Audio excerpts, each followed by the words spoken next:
اچھا جی، اس کے بعد کہہ رہے ہیں ایسے مواقع جن کے روزے کی قضا اور کفارہ واجب ہوتے ہیں۔ اگر کوئی شخص رمضان کے روزے اور کھانے پینے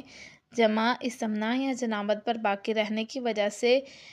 باطل کرے، جبکہ جبر اور ناچاری کی بنا پر نہیں بلکہ عمدن اور اختیار سے ایسا کرے تو اس پر قضا کے علاوہ کفارہ بھی واجب ہوگا، اور جو کوئی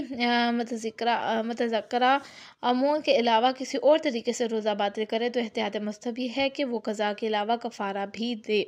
اب یہاں پہ دیکھیں، کہہ رہے ہیں کہ اگر کوئی شخص وہ جہاں بوجھ کر اپنا روزہ توڑ دیتا ہے، چاہے وہ جماع سے ہو، چاہے کچھ کھا لے یا پی لے یا استمنا یا کسی بھی وجہ سے ہو، تو پھر جان بوجھ کر اگر وہ کر رہا ہے تو پھر اس کا جو ہے روزہ باطل بھی ہو جاتا ہے، اور اس کے ساتھ اس کو کفارہ دینا بھی ضروری ہے۔ پھر کہہ رہے ہیں جن امور کا ذکر کیا گیا ہے، اگر کوئی ان میں سے کسی بھی ایک انجام دے جبکہ اسے پختہ یقین ہو کہ اس عمل سے اس کا روزہ باطل نہیں ہوگا تو اس پر کفارہ واجب نہیں ہے۔ یہی حکم اس شخص کا ہے جسے معلوم نہ ہو کہ اس پر روزہ واجب ہے، جیسے وہ بچہ جو بلوغ کے بعد کے ابتدائی دنوں میں ہو، ٹھیک ہے۔ اب یہاں پہ وہ یہ کہہ رہے ہیں کہ اگر تو جان بوجھ کر کر رہا ہے اور اسے اگر پختہ یقین ہے کہ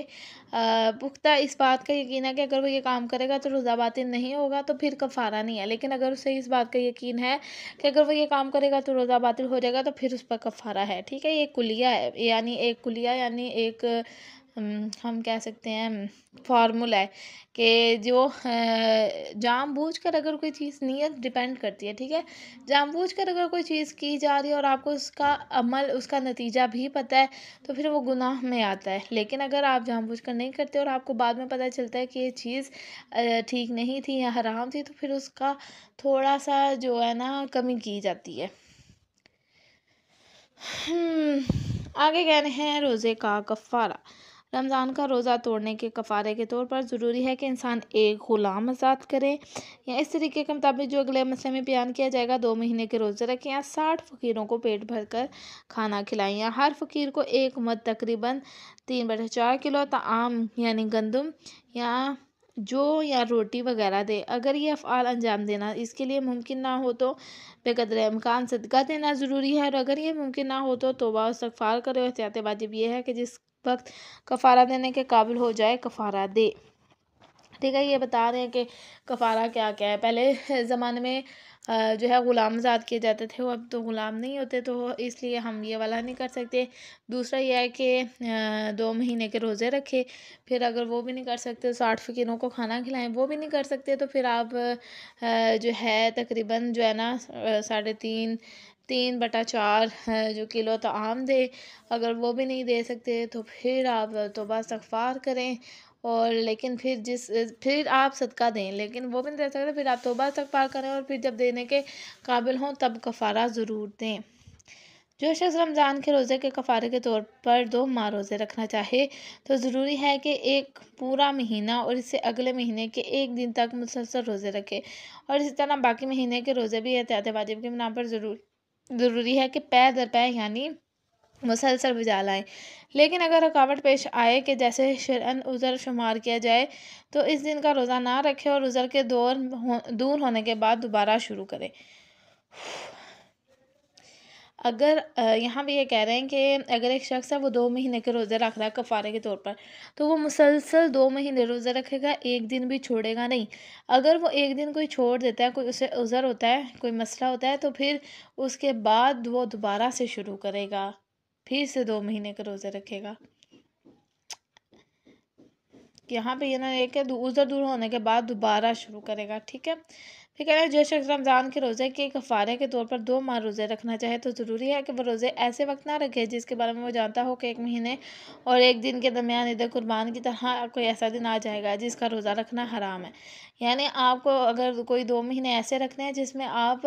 ایسے مہینے رکھنے ہیں جس میں کوئی تہوار وغیرہ نہ آتا ہو، یا ایسا نہ ہو کہ جس میں کوئی روزہ نہ رکھا جا سکے، ایسے دنوں کے درمیان میں آپ روزہ نہیں رکھیں گے بلکہ آپ نے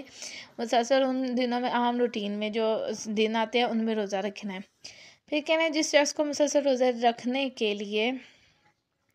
رکھنے ضروری ہیں، اگر وہ ان کے بیچ میں بغیر عذر کے 1 دن روزہ نہ رکھے تو ضروری ہے کہ دوبارہ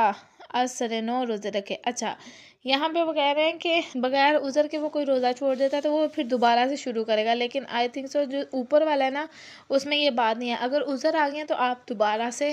آگے شروع کریں گے، لیکن پیچھے والے کنٹینیو کر کے. یہاں پر جو ہے اگر آپ کا عذر نہیں آیا لیکن پھر بھی آپ نے کوئی روزہ چھوڑ دیا تو آپ پھر سے دوبارہ سے شروع کریں گے. ٹھیک ہے. پھر کہہ رہے ہیں اگر ان دنوں کے درمیان جن میں مسلسل روزے رکھنے ضروری ہیں، روزے دار کوئی غیر اختیاری عذر پیش آ جائے، مثلاً حیض یا نفاس یا ایسا سفر جسے اختیار کرنے پر وہ مجبور ہو، تو عذر کے دوران ہونے کے بعد روزوں کا اثر نور رکھنا اس کے لیے واجب نہیں، بلکہ وہ عذر دور ہونے کے بعد باقی روزے رکھ سکتا ہے. ٹھیک ہے. یہ انہوں نے واضح کر دیا ہے.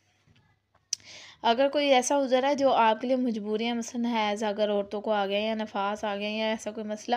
تو پھر دوبارہ سے پہلی سے شروع کرنا ضروری نہیں ہے، بلکہ جو روزے آپ نے رکھے ہیں پچھلے روزوں کو ملا کر آپ اپنے 2 مہینے کے روزے پورے کر سکتے ہیں.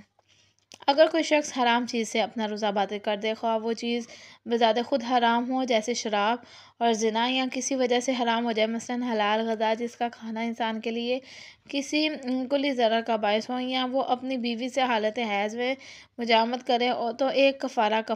کافی ہے، لیکن احتیاط مطلب یہ ہے کہ مجموعاً کفارہ دے، یعنی ایک غلام آزاد کرے، 2 مہینے روزے رکھے اور 60 فقیروں کو پیٹ بھر کر کھانا کھلائے، یا ان